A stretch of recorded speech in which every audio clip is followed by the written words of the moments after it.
Oh, and the fourth component is doing client features. So always featuring clients so that other clients, future clients, can hopefully see themselves in this client work and see, oh, like if they can do it, I can do this too. Like I can plan out my branding session with Dolly DeLong.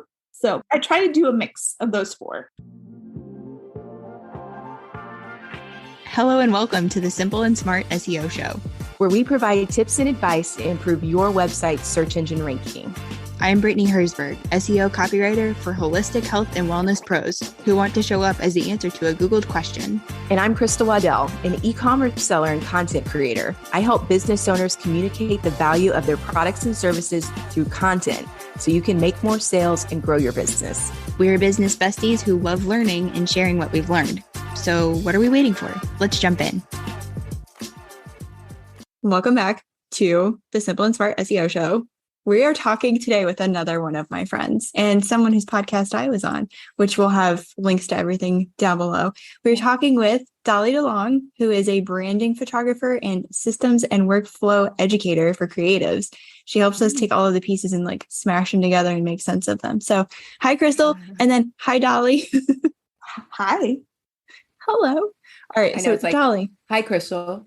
I know. No, I'm just kidding. That's my like such gentle lead in of like, we're doing the podcast now. Hi, Dolly. Hi, guys. It's nice to meet you. It's very nice meeting you. Officially, Crystal and Brittany, it's good to see you again. Lovely to see you again. All right. I want to just like get into all of this stuff. So before we do that, probably the nice thing to do would be to ask you to introduce yourself and tell us how you ended up here. Yeah, totally. Well, I'm Dolly DeLong. Like Crystal was saying, she met another, not met, but saw another Dolly DeLong on LinkedIn. And so we were trying to figure out who that other Dolly DeLong was. So I am another Dolly DeLong in the United States. And I am currently based in Nashville, Tennessee, where I serve as a branding photographer for small business owners. And then I also serve creative business owners as a systems and workflow educator. So pretty much I love teaching other creative business owners the puzzle pieces of putting together the back end of their business so that they can automate and streamline as much as possible, or just do a hybrid and keep it simple. Yeah. Crystal does this with the hand raising and I always laugh. Yeah. I used to be a teacher. But I was a K-12 special needs PE teacher.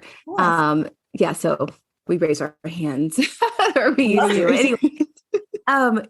Just in case somebody doesn't know what branding photographers do, can you explain that really quick? Because I think some people would really benefit from understanding what that is. That's actually a really good question. And I just want to say that's a great question because as a branding photographer, I'm like, oh yeah, everybody knows what that is in my head. So everybody should. I mean, mine too. Yeah. So I didn't think of it. Yeah. So definitely branding photography, I explain it as a type of photography that helps your business tell the story of what you do, who you serve to your ideal client through visuals, so through photos.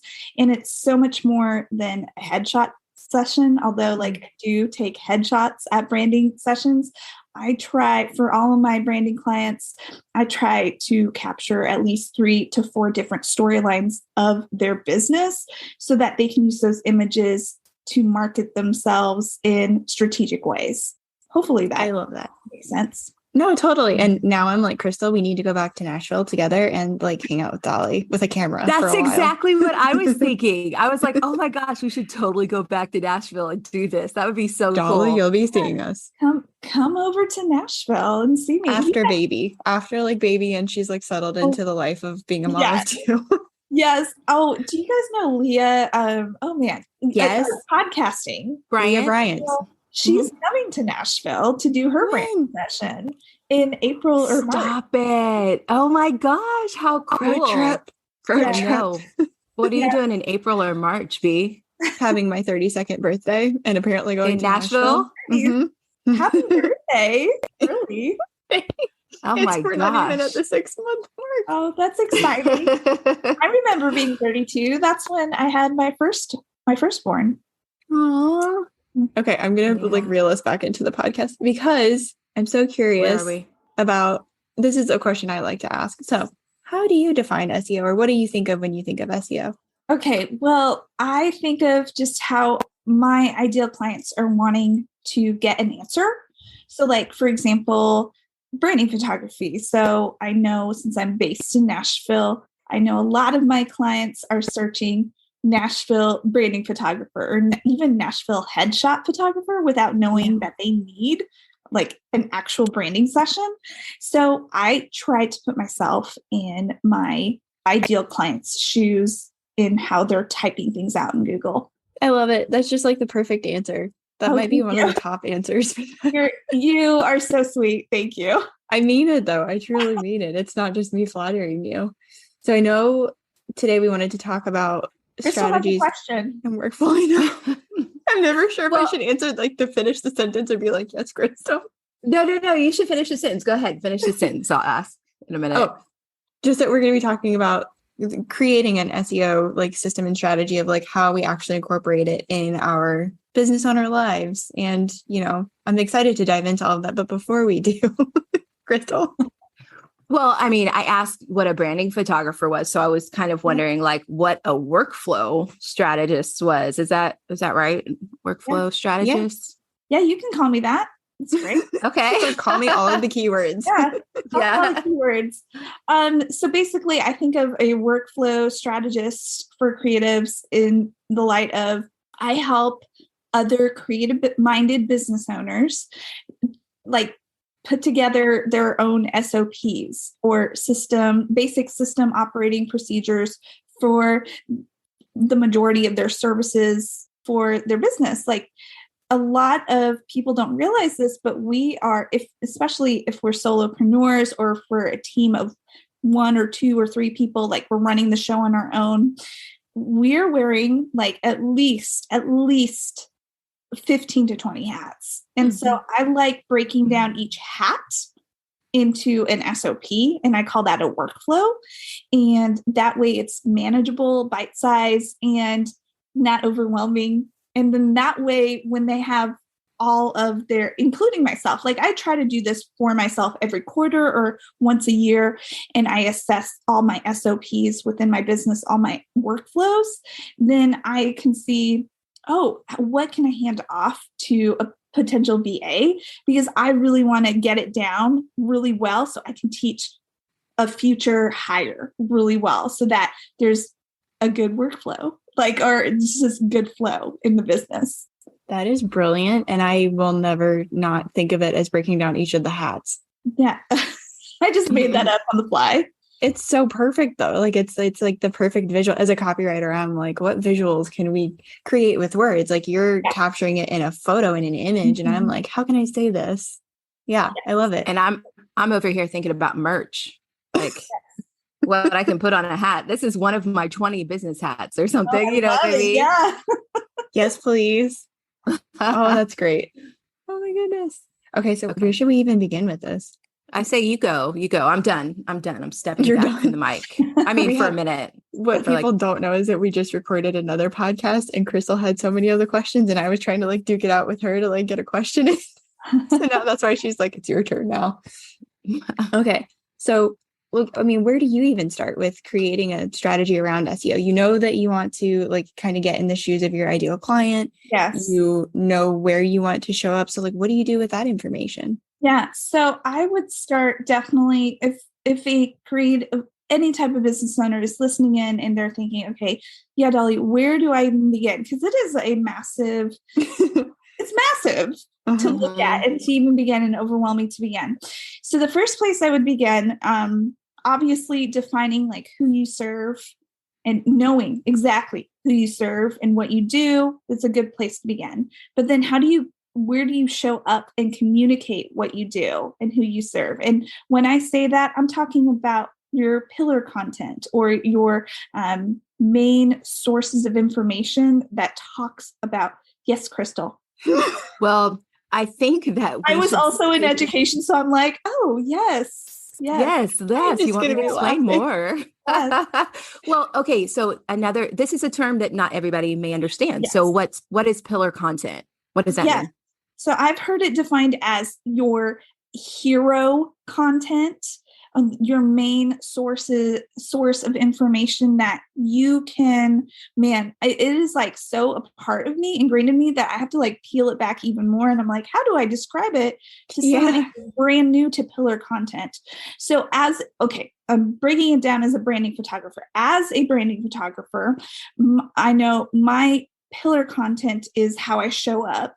And so either it's through a blog, a YouTube channel, video content, or podcasting audio, because those three main form of pillar content pieces I either own, and it's not through social media, which is great. Social media is great, I think, but it's something that has its shelf life. Okay, pillar content has a long shelf life, and it can serve your ideal client 6 months down the line, a year or 2 years down the line.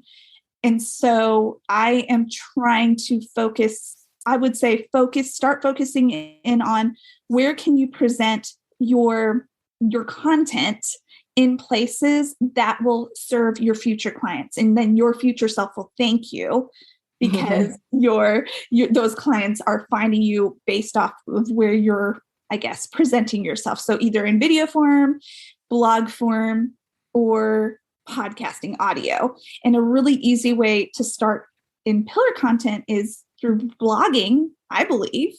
So you don't have to have like the setup of YouTube, and you don't have to do the setup of podcasting. And so my main pillar form of content for branding photography is blogging, if that helps answer any questions.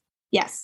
Well, I think the other part of it too, then, is like, well, what do you create that pillar content around? Because I think sometimes when I think of content pillars, I think of like the actual content ideas, or, the content clusters, or, like these certain topics that I only talk about. So how do you choose those, and how does that fit together? Yeah. So that's really good too. So I break it down in several ways. I even wrote some notes about this. One way I break it down is by thinking through how my future client is going to be searching based off of the next season. So I'm a photographer, so I know a lot of wedding and family photographers are encouraged to do this, but to think about, so if you're a wedding photographer, for example, you're not going to produce content currently. Like right now it's fall. We're like currently when we're recording this is fall. So hopefully if you're strategic, you're not going to be posting blog posts or your pillar content around fall weddings, because your brides, like those brides are already getting married in fall. You're wanting to be future focused and strategic and think about, okay, how are my brides going to find me through my pillar content? Hopefully, let me start writing blog posts about spring weddings or even summer weddings, because your future brides are getting engaged in the fall. They're most likely not going to get married right away in the fall, unless they elope or something. But most likely your ideal client, your ideal bride is going to plan a wedding 6, 9, even 12 months out. So start writing content based off of what season that they're going to want to get married in. But for me, for branding photography, I try to think of it seasonally. So I try to write seasonally. Then I also write pillar content pieces that are very evergreen. So no matter what time of year a small business owner is going to land on my website, or land on my website through finding me through Pinterest or Google through one of my blog posts, I try to write pieces about how to plan out your branding session, no matter what time of year, like does that make sense? Yeah. I'm Okay. following. Yeah, absolutely. And I have a business called collageandwood.com, collageandwood.com. This where is her you subtle plug, so it shows up in SEO. That SEO, baby. But at collageandwood.com, I create senior night gifts for different seasons. So when you're talking about seasons, it's so I don't know if literal is the right term, but it's just so applicable and I can like feel it, for me, because I literally, I don't know if it's literally right. I hate that when I use the words wrong, but correctly. okay. But football is in the fall, basketball is in the winter, track is in the spring. And so I can totally see what you're talking about. And I'm like, okay, it's the fall. So I should be writing right now about spring sports and that type of thing. So I love that because sometimes we get stuck and we're in our own way and we're so busy, but thinking about the future sometimes gets us out of that daily grind of where we are right now. Exactly. Yeah. And like, for me, like just establishing, okay, I know who, kind of going back, I know who I'm talking to for branding photography, for example purposes. I know who I'm serving. I know where I'm going to present myself with the pillar content. That's blogging. Okay. So now what do I write about? So I try to be both future focused, and I also try to be more evergreen focused. And then I also try to throw in, if there is a trend, sometimes like I do need to write based off of what is, I hate the word trending, but here I am. Trending. What is trending that would get me an immediate, like I hate hit, not an immediate hit, but just like an immediate answer to somebody's question. Yeah. So I try, trending versus trendy. Yeah. I try to do I guess like a mix of those content pieces, because I try to do at least one blog post a week. That's just like where I am in my business. Oh, and the fourth component is doing client features. So always featuring clients so that other clients, future clients, can hopefully see themselves in this client work and see, oh, like if they can do it, I can do this too. Like I can plan out my branding session with Dolly DeLong. So I try to do a mix of those four. I feel like photographers, and I've said this recently on one of the other podcasts that we recorded, I feel like photographers are like the OGs of the case studies, where you guys were just like on it and you were sharing the stories. And that's what I think is missing from a lot of case studies. And side note, why I do the case study stories. I love your case study stories. I've learned so much from you about that. I try to incorporate that more in my work. No, but I mean, like, you're probably already doing it and you just didn't even realize it. And I think a lot of photographers are already doing it. And I think that goes to speak to like the helpful content that Google, recently did their update for that, and just being intentional. And when you're intentional, you are strategic. Yes, Crystal. Okay, so you have to dive into that a little bit deeper, because what are your case study stories? Oh yeah, I don't want to like segue us too much, because I would love to get into the workflow, but case study stories are really just where you're featuring your journey or your client's journey working with you. So I recently discovered, thanks to my friend Brenna McGowan, that I have a framework, and it's called Yes, I just interviewed her on my podcast yesterday. Did you? I love her. Sorry, she's one of my No, you're fine. We all interrupt when we get excited. Okay. I have this framework that she discovered called the PET framework, because all of my case studies are starting with what was the problem your client was experiencing. So like, what made them find you? What was their experience like working with you? What was that like in between, like the during? And then the after is like, what transformation did they have? And it could have been an internal win or an external win. Yeah. So we'll dive into that another day. But this is something that photographers have always done, as far as I've seen. Like Jasmine Starr, I know, was one that did it.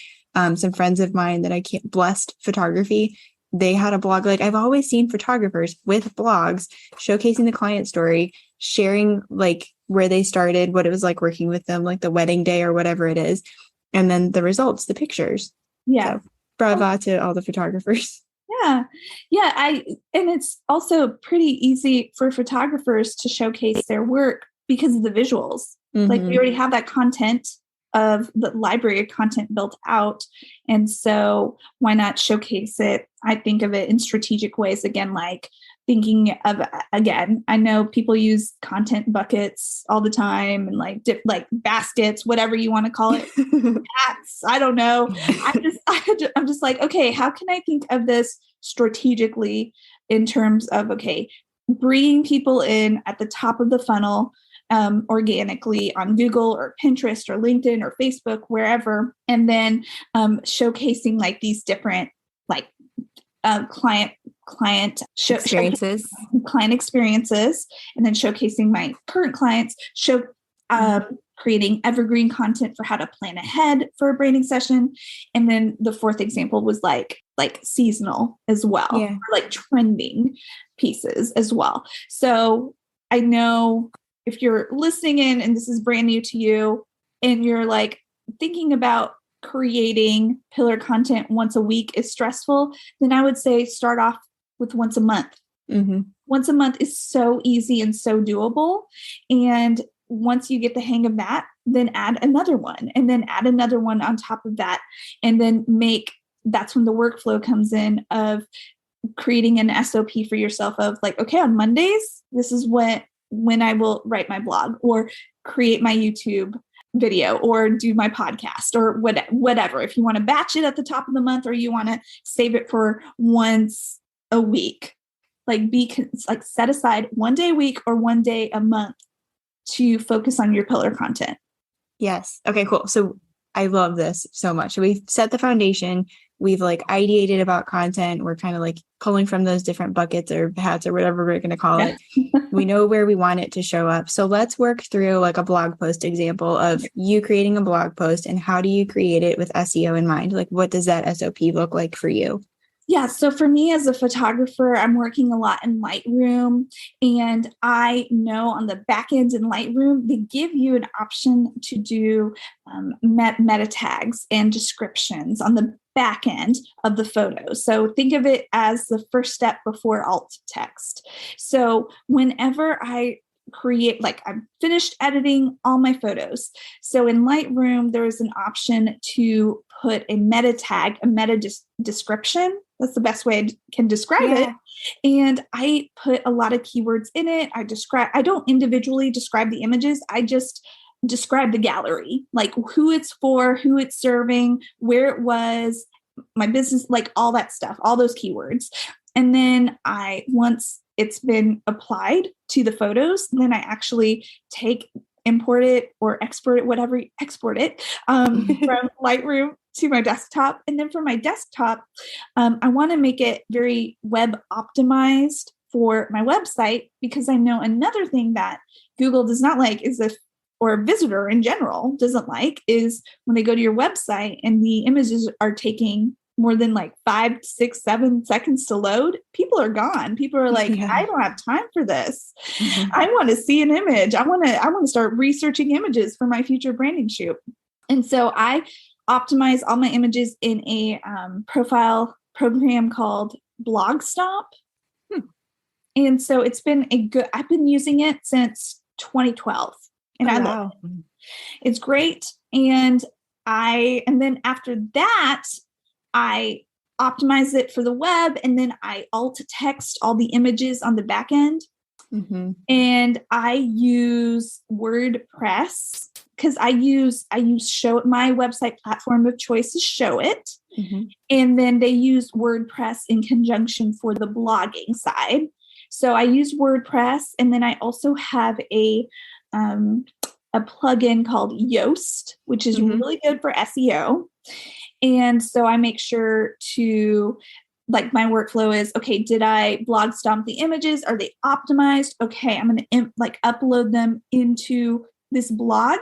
And then I'm going to alt text all the images. I don't do more than like maybe 20 or 30 images because it's like really overwhelming. Mm-hmm. I'm like alt texting every single image. Yeah. And when I talk about alt texting, I'm saying, what if the image doesn't load and then Google needs to communicate to a visually impaired, let's say viewer, visitor, and describing the image to them. So I really want to be aware of that as well. So somebody may not be able to see the image, so I want to describe the image to them.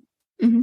So I'm curious, did you ever kind of stop and make a point of saying, I'm going to measure how things do from this point on once you started implementing this workflow? Or did you notice any results or differences when you kind of implemented these things? Yeah. Okay. So the year that I started noticing a huge difference was 2020. like the year that everybody hates. It was the year that I also hated, but also at the same time, it was an incredible year for me, SEO wise, because everybody was forced to be at home or to pivot. I hate the word pivot, but I'm using it now. Pivot. Yes, pivot. Yeah. And it forced me that year. I was forced to take a look at, okay, how am I still going to get clients to find me on Google and like plan ahead for hopefully when we can leave our houses. And so that forced me to look at my pillar content workflow, my blogging workflow. And I started optimizing each blog post because I had time every single day. And I focused a lot on my top of funnel strategy was Pinterest at the time. So I was getting a lot of people finding me on Pinterest and then going from Pinterest to my website, my blog, and then finding me there. And keep in mind, I did not share this. I still am, but I don't advertise it as much. I'm a family photographer. So a lot of families were finding me on Pinterest, coming to my blog and then planning ahead for fall and spring. And so this is what I've been like, and I started like consistently gaining a lot of traction since 2020 because of this specific workflow. Now, keep in mind, I don't focus in on Pinterest as much because they've changed so much. It's just me. I can't keep up with all the changes. Yeah. Well, I was going to say it's interesting because Pinterest is not typically known for like a location-based targeting thing. And it's like you do brand photography around Nashville. And so it's really interesting to me how during that time, Pinterest functioned as, a geolocation tool for you to be able to say, hey, I'm available in the Nashville area.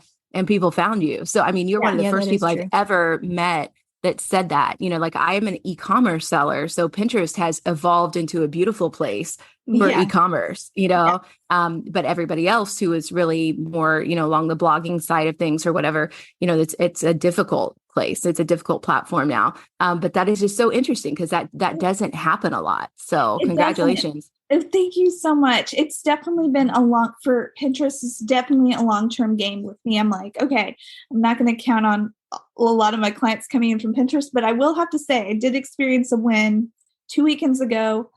One of my clients found me on Pinterest, paid my highest family photography package or one of the highest, and it was all through Pinterest. Like, wow, all of it was through Pinterest. And because I have a little question on my search form, how did you contact form? How did you find me? Pinterest. And I was just like, wow, it does work, but it's a very long game. And just like planting that seed and making sure my ideal client is being served on Pinterest. Like I'm helping them plan out their future sessions with me. I love that. Yeah. Okay.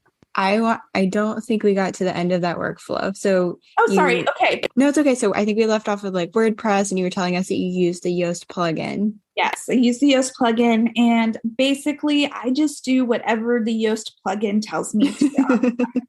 I am not a Yoast plugin genius whatsoever. It just like literally I go down the line and I'm like, okay, now make it green. Yeah. Make it green. I'm like, I just want to make it green or orange. I'll be happy with orange or yellow or whatever the color is.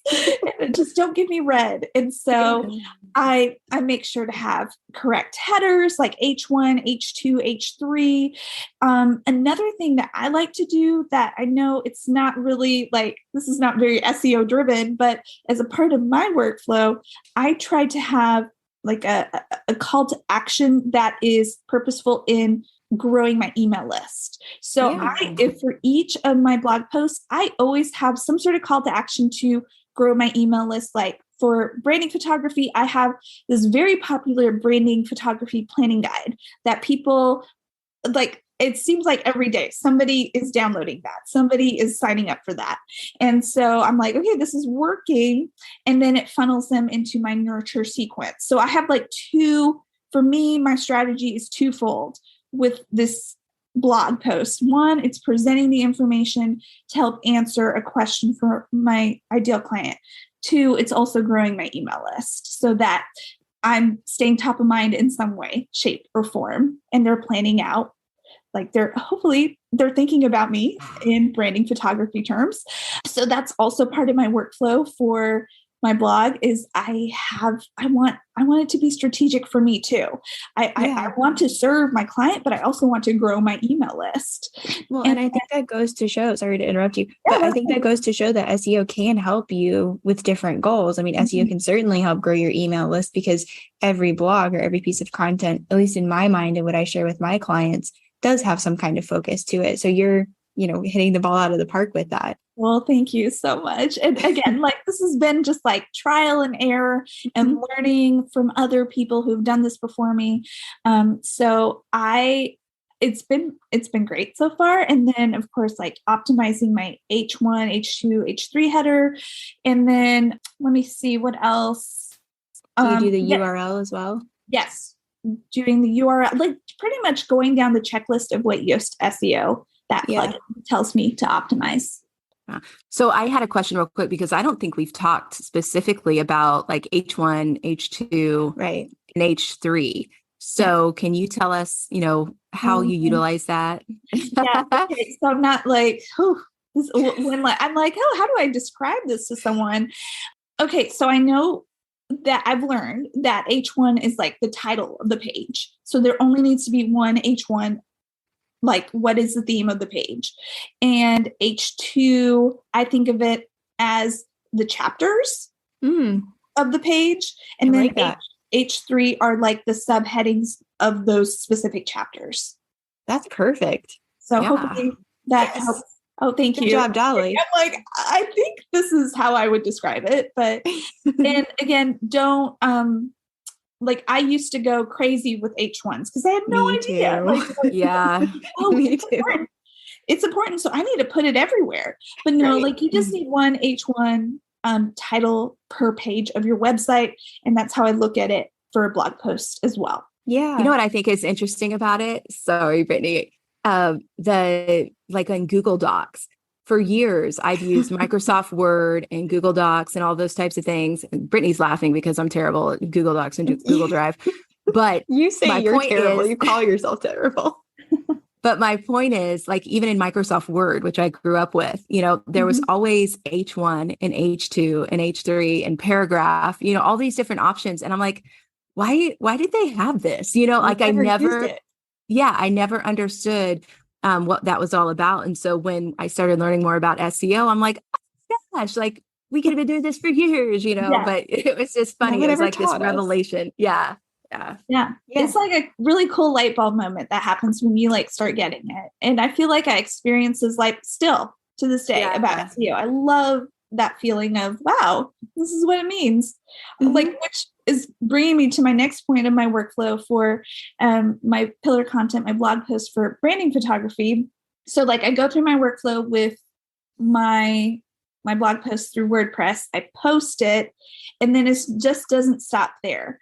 I make sure to post about it to other places that I know where my audience is finding me on. And the reason why I know my audience is finding me on these places is because I've done the foundational work of putting my Google Analytics tracking code and a Facebook pixel code on each of my web pages on my website. Okay. And so I just know enough not to be, I don't think I'm dangerous yet. I don't think I'll ever be dangerous. Maybe one day I will. But right now I'm just like, I'm keeping almost 2 humans alive at this point. So I know what I need to know. But I would say definitely a key component in tracking your data is making sure you have that Google Analytics tracking code set up on each of your pages of your website. And if you want to do Facebook ads in the future, Facebook tracking code, pixel code. And so I know from reading my Google Analytics data every week, because I have a set day on Monday mornings, I read my data. And I'm like, I may not understand this, but I know where my clients are coming from, at least from top of funnel. And they're finding me on Facebook, Pinterest, some Instagram. A lot of it is now through SEO, like search engine. And that's when the power of UTMs come in like specifically. And I'm like, okay, I need to understand how to put UTMs on the backlinks now. I don't know. I think like you did an interview with Emily. Oh, I love it. She's listened to us.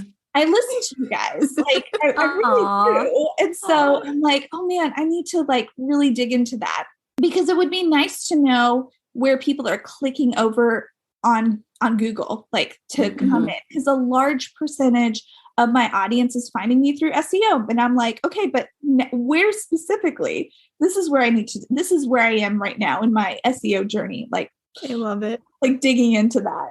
Okay. So I love the fact that you're, digging into the Google tools, but you had mentioned, like maybe in a conversation with Brittany, that you also utilize Uber Suggest. And so I was wondering kind of like how that fit into your workflow, because we're always talking about Uber Suggest. So funny. Almost like every episode. Mostly like with Uber Suggest, like again, like still brand new to using it, but mostly I use it for competitor like keyword research, those terms, and to also see how I'm ranking, how I need to optimize my each web page. Can you tell us a little bit about how you do that competitor research? Yeah. So this might seem like this is something that I encourage other creative business owners to do. Like you do need to know like what your competition is doing, and not like do something that would like ever bring anybody down. I'm not for that. Like don't be ugly. Don't be a D-bag, people. Okay. Instead, like see how you can, instead of like copy pasting what they're doing, like see how you can either tweak it to fit your audience or tweak it to, I just say like, what is your spin on it?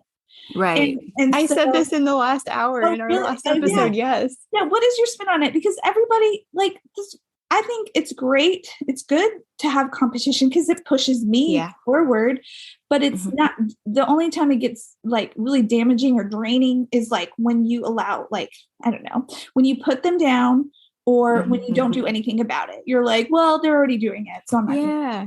You have like the sob story in your head. Yes. Yeah, exactly. So don't do either of those things. Instead, like pivot away and like see how you can make it your own and to serve your own audience. Yes. Yeah. I can't remember who said this, but it was something about comparison to bread in the grocery store, because it's like, if you look up that somebody is doing something and you're like, I can't do this because somebody else is already doing it. Like, just go walk down the bread aisle. Like how many people are selling bread? Like not everybody likes the same bread. People need different things from their bread. And obviously these companies are making sales because they're on these shelves. So, that's brilliant. There's room for you. There's room on the bread shelf. Whoever invented the oat bread, they're for me. That's all I eat is oat bread. Really? That's interesting. I love oat bread. Yeah. So, I'll have to try it. I'm geeking out over here in our chat thing. I'm like telling Crystal, I'm like, that's it. That's one of our merch things. There's room on the bread shelf. Yes. I mean, because like, duh. And I mean, think about even how we ask everybody, to define SEO. It's like, even though the definitions, essentially mirror each other, they're not the exact same, and I love that because it's, just more ways for people to understand, but your way of understanding it may resonate more with someone else than like say my definition or whatever. So I think it's a great thing to be the same yet different, well, like you're in the same space, but your approach is different or your intention is different or who you're helping is different. And that's why I think, when I'm helping my copywriting clients, it's like, who are you helping? How are you helping them? Like, why are you different? What's a little bit more about your backstory? It's like, and even the questions that I ask, a different copywriter is going to ask something else, but they're going to get like a similar result. Yeah. Well, I think sometimes too, when people are just starting out, they're almost afraid to be different.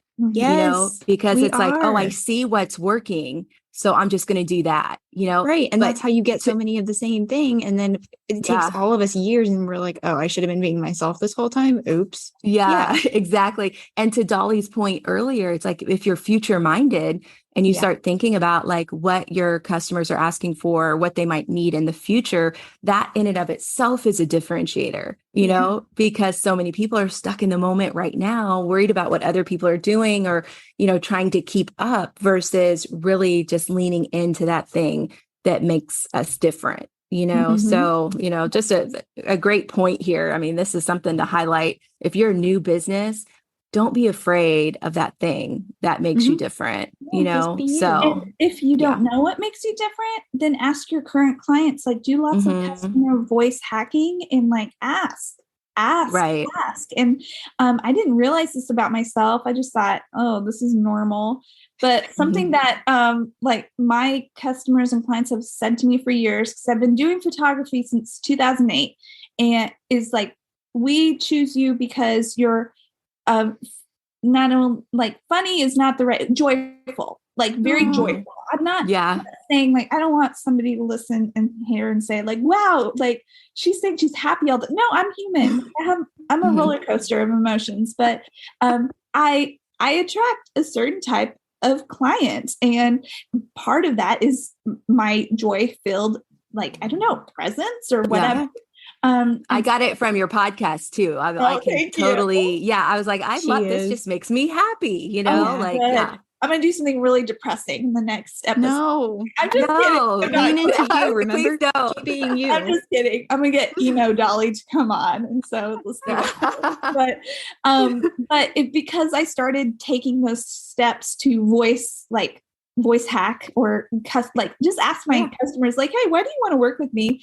Now I know how to talk to my future clients, like those, because the clients I serve now are finally the clients I want to serve all the time. Right. And that's what I was accidentally doing correctly with my massage business and why my website was doing the right things it needed to do. And I hadn't even realized it. I was just like doing stuff. And I was like, oh, I'm doing the right thing. Oh, you were being you. I was being me. All right. We should probably wrap this funness up. Can I add one more thing to the workflow? This is something that that has slowly being ingrained in me. This is my green light bulb moment that's happened recently, but utilize Google My Business. So if you are a brand new creative, like any type of business owner, utilize Google My Business and make sure that you have those keywords in your title there as well. Because this is something I didn't know you could do. You can add new content. You can add your pillar content to the updates there.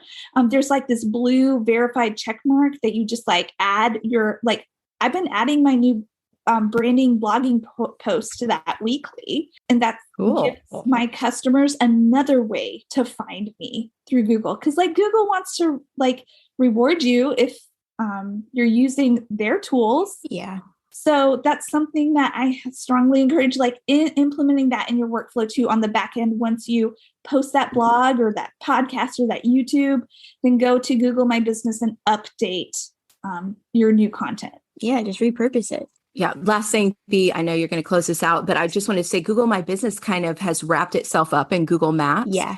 And so sometimes people without a physical location think that you can't use it, but you can. Yeah. So there's just, some verification things that you need to do. So if you have a business that's not necessarily brick and mortar, still utilize the Google Maps function for your business because, they don't have to show your address, but they can still share about your business and your company and that type of thing. So it's an amazing resource. And I'm glad you said that too. I have 2 profiles set up, one for my photography side, because that's more like local. And then the second one is for systems and workflow education. That can be for all over the United States. So I've separated those and see what happens. Topic for the future. Yes, is please. Local SEO strategy versus national SEO strategy, especially when you have 2 businesses. You know what I mean? Yeah. So, all right. Yeah. And I think even for the private podcast, we probably should talk about utilizing Google Maps because I didn't also realize that I should have I still don't have it. I don't think, or I might be in the verification process for Copy by Bee. Like I didn't even think about having that until someone else I worked with who does SEO she helped me with something and she's like, oh, will you leave a review? And I'm like, wait, you're virtual and you have a Google Maps account? Okay. Oh, you're fine. All right. Let's wrap this fun party up. And I think this might be the part that I'm like the most super duper excited about because Dolly has a super special announcement. I'm pregnant. I'm just okay. kidding. Well, Yeah, I'm pregnant, but well, hope maybe by this time you won't be. Won't be. Maybe You're by the pregnant time- again. baby's still inside me. Okay, people are like, she's crazy. Okay, so for those of you who are listening in, I the second part of my business, as you now know, is systems and workflow education for creatives. And so I try to provide not only free education through my podcast and with resources and blog posts about that, but I also do mini courses, workshops, and all that stuff. So I do like a whole array of education. But this is my second year leading a bundle called the Systems and Workflow Magic Bundle. And I know Brittany's going to be a part of it. And Yes. the focus of this upcoming bundle is the funnel edition. So I'm calling it the funnel bundle. And Try it's saying that 10 times. funnel It ain't bundle. easy. Yeah. And so basically the content, the focus of the Systems and Workflow Magic Funnel Bundle is all about funnel education. So top of funnel education, middle of funnel, bottom of funnel, and then continuation education at what to do with your clients if they are led through your funnel. Then what should you be concentrating on? And so I have over 30 different contributors who are going to be educating on the different aspects of the funnel and in relationship to 2013. I almost said 2013. You sure did. You're pregnant. I'm Mom pregnant, brain. Let us guys. go I'm back to pregnant. 2013. Yeah, 2013. It was a good year. 2023. Okay, the year that we're in. We're about to go in. We're future minded. We're future minded. Future. I'm being future minded here. So yeah, so it's going to be it's going to be released the first week of February 6th of 2023. And it's open for 1 week only. And again, it features Everyone. many different contributors, a lot of different contributors. And some really big names, people. Yeah. I don't want to name drop. No, we're not name dropping, but I want We to, got but we're not Brittany on going it. to. We got Brittany as one of the I'm not one of the big names. Yes, you are. So anyways, I would strongly, if conquering the different parts of a digital funnel is on your to-do list for 2023, or you just want to get to know like, okay, I think I know a general idea of what top of funnel means, but I want a strategy for middle of the funnel. Like I want to optimize something for the middle of the funnel or the bottom of the funnel, then check it out. And again, I only lead it once a year. This is my second year leading it. The first year I led it, didn't realize how popular it would be. It blew up. And then not like in a bad way, but in a really good way. And then second year, I'm like, okay, the concentration will just be about funnel education. Yeah. Mm-hmm. So I know that we have, I know because I recorded one. I know that we have a podcast situation for that. Can we hint at that? yes, definitely. Please. Okay. Do you want to hint or do you want me to hint? You can hint. It's your, I'll just be excited over here. Yeah. Okay. So if you want just like an appetizer of what to expect from this funnel bundle, I am hosting a private podcast, a pop-up podcast the week before the bundle goes live so that you can, and it's free. The pop-up podcast is absolutely free. And that way you can meet the contributors and you not like literally meet, you will meet them through the podcast and you will hear what they are teaching on. So I asked each contributor to come on and teach about like one juicy topic about like that you can take away immediately and implement that strategy for that certain part of the funnel. And so that way it will like either help you see, okay, yes, I really want to get this bundle, or you can be like, no, this is gross. This is offensive. I don't want this bundle. But hopefully you'll find it like get even more excited about purchasing the bundle. And all of it is going to be for only $97 for the entire week. And it's a lot of stuff. It's a lot of stuff. I still haven't added up all the products yet, but I will know very soon. And it's going to be a big number. Yes, it's a lot. And a lot of things. Yeah.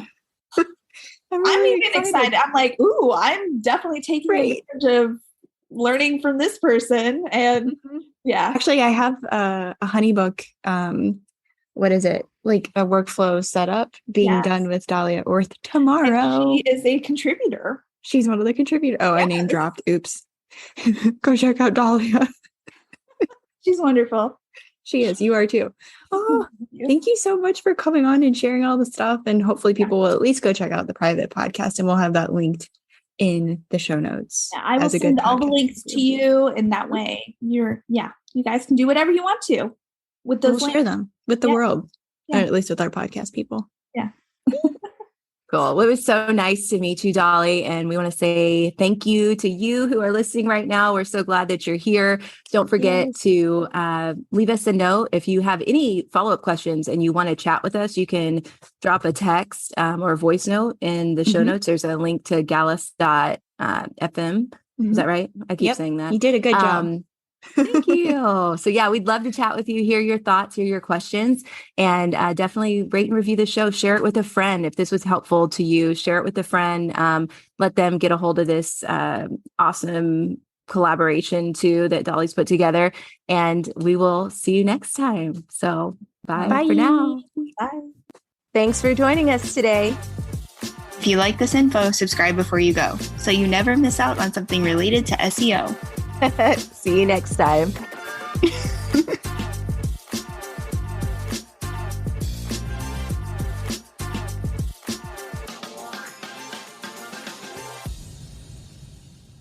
Hey guys, this is Crystal, one of your co-hosts from the Simple and Smart SEO Show podcast. If you're looking for a unique, handcrafted way to spruce up your home or office, then collagenwood.com is the perfect place for you. We are a small, woman-owned business that offers a range of beautiful wooden signs for your home or office. Our talented team of artists will work with you to create a sign that perfectly suits your needs. So why wait? Use promo code SIMPLE10 to save 10%. Visit collagenwood.com today. Save 10% with promo code SIMPLE10. That's collagenwood.com.